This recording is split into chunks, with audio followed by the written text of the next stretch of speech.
ఇటీవల కాలంలో ఎలక్షన్స్ అయిపోయిన తర్వాత అక్కడక్కడ కొన్ని చోట్లలో ఈ ప్రభుత్వ ఆస్తులు అంటే ఈ శిలాఫలకాలు ధ్వంసం చేయడం కానీ ఇట్లాంటి కార్యక్రమాలు జరుగుతున్నాయి.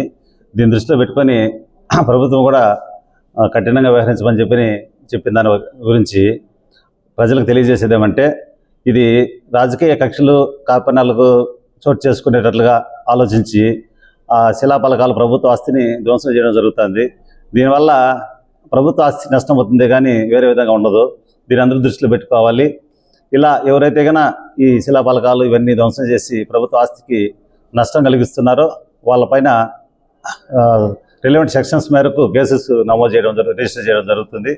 అదేవిధంగా గతంలో వాళ్ళు కూడా ఏదైనా ట్రబుల్ మాంకర్స్గా ఉంటే కానీ ఏదైనా మా దృష్టిలో ఉంటే బౌండర్ చేసి ఉంటే వాళ్ళకు ఇప్పుడు ఆ బౌండర్ చేసిన విషయం పైన మండల తహసీల్దార్ దగ్గర బాండ్స్ ఉంటాయి. ఆ బాండ్స్ కూడా ఫోర్ఫిట్ చేయడం జరుగుతుంది.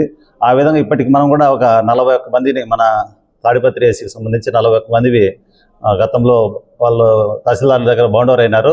తర్వాత కేసెస్లో ఇన్వాల్వ్ అయినారు. వాళ్ళది ఇప్పటివరకు 41 మందికి మనం ప్రపోజల్స్ కూడా పంపించాము. మన 4 మండలాలు కలిసి 41 మంది. వాళ్ళు 41 మందికి కూడా నోటీసులు ఇచ్చి దానికి అప్పుడు ₹1,00,000, 50,000, 1,50,000 ఆ విధంగా అమౌంట్ సూరికి తీసుకుంటారు రెవెన్యూ ఆఫీసర్స్. దాని మేరకు ఆ అమౌంట్ కూడా వాళ్ళు చెల్లించాల్సి వస్తుంది. కాబట్టి ఫైనాన్షియల్గా కూడా ఈ విధంగా లాస్ వస్తుంది. రెండోది, ఈ విధంగా కేసెస్లో ఇన్వాల్వ్ అయినప్పుడు వాళ్ళపైన సస్పెక్ట్ షీట్స్ కూడా ఓపెన్ చేయడం జరుగుతుంది. ఈ బౌండర్ చేసి సస్పెక్ట్ షీట్స్ ఇవన్నీ ఉంటాయి. ఫ్యూచర్లో కూడా అవన్నీ ఇబ్బందులు ఉంటాయి వాళ్ళకు. కాబట్టి క్షణికావేశంలో ఏదో చేస్తే హైక్ అవుతుందని మేము కూడా హైలైట్ అవుతామని చెప్పిన ఉద్దేశంతో కొంతమంది ఇలాంటి వాళ్ళకు పాల్పడుతున్నట్టుగా తెలుస్తుంది.